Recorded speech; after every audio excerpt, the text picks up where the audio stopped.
For the repair of Ariston Norway cargo level monitor TCU board, the following procedures were necessary: replacement of various electronic components and general cleanup of the unit.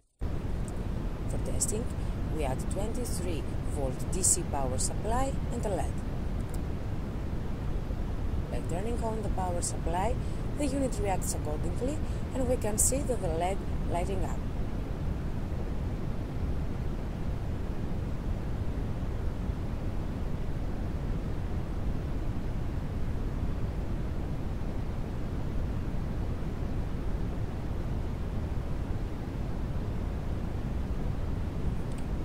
No further testing is possible due to lack of additional units.